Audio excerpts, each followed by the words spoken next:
deux montagnes reconnues, le Mont-Sainte-Anne et le Massif. Un événement réunissant la crème de la crème au chapitre du ski alpin junior. Voici ce que nous vivrons du 18 au 28 février prochain. Lors de cette période, plus de 40 pays totalisant plus de 450 personnes viendront compétitionner ou accompagner ou visiter Québec, ainsi que Charlevoix. Il faut comprendre qu'on a deux sites exceptionnels pour tenir des compétitions de cette envergure-là.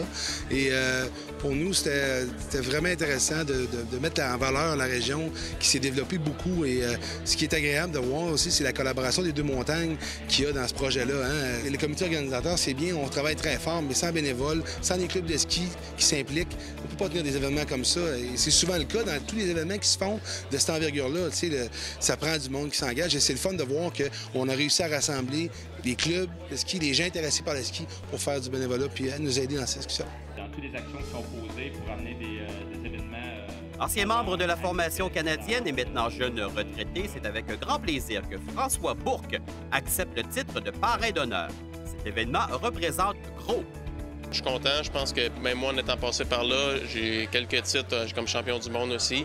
Je pense que pour les jeunes du Canada, puis même pour les jeunes de tout le monde, c'est une belle chose à avoir sur notre pedigree, ça c'est sûr. C'est gros comme événement pour ces jeunes-là, hein? Bien, c'est sûr que les championnats du monde junior, ça amène chaque gagnant de chaque discipline vont pouvoir participer dans une Coupe du monde qui est la dernière de l'année. Là, avec les vrais, avec Éric, avec tous les gens-là, les gagnants. C'est pas rien, je pense, parce que des fois, ça amène un peu de challenge. Puis si on fait des points, après ça, on a notre position pour l'année d'après en Coupe du monde. Fait que c'est une bonne chose à avoir. Puis en même temps, bien, comme je disais, un titre de champion du monde, ça reste toujours gravé. Un beau défi pour les participants, mais aussi chez le comité organisateur. C'est un gros défi, mais on fait ça avec beaucoup de plaisir. Henrik et moi, on a toujours aimé beaucoup le ski.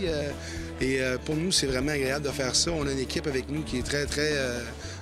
Quelques-uns étaient là en 2006, alors on profite de ces gens-là au maximum, mais c'est un beau défi et on pense que c'est agréable. Dans mon cas, à moi, c'est agréable parce que notre entreprise envoie beaucoup de monde à l'étranger. Alors pour nous, je trouvais ça le fun de m'impliquer dans ça pour mettre en valeur la région de Québec, la région de Charlevoix aussi. Chez les athlètes, ils seront âgés entre 16 et 21 ans. Toutefois, nous en retrouverons certains qui compétitionnent avec les seniors. Présentement, il y a des jeunes de 21-22 ans qui font déjà des super bons résultats en Coupe du monde. Donc, ça va amener déjà des participants de la Coupe du monde puis des championnats du monde. Là, présentement, ils sont là. Je pense que c'est sûr qu'il va y avoir des joueurs sérieux là-dedans, ça, c'est sûr. Puis, on va avoir des athlètes de ce niveau-là qui vont aller aux Olympiques à Sochi, ça, c'est sûr. Jusqu'où l'importance du travail d'équipe avec les entraîneurs, les différentes équipes techniques, c'est majeur pour un skieur? Bien, je pense qu'on voit ça comme un sport individuel. Mais l'arrière-plan de tout ça, c'est que ça se passe quand même en équipe. Tout le travail avec les entraîneurs, autant physique que sur neige, les techniciens, dans le fond, ceux qui s'occupent des skis, le matériel, les compagnies de ski, même les fédérations qui mettent beaucoup de temps là-dedans. Je pense que c'est un tout. Il faut que tout le monde travaille ensemble parce que sinon, c'est impossible de réaliser tout seul, ça c'est sûr. Finalement, le legs que l'on souhaite laisser aux plus jeunes et qui viendront regarder ces futures vedettes reste bien ciblé.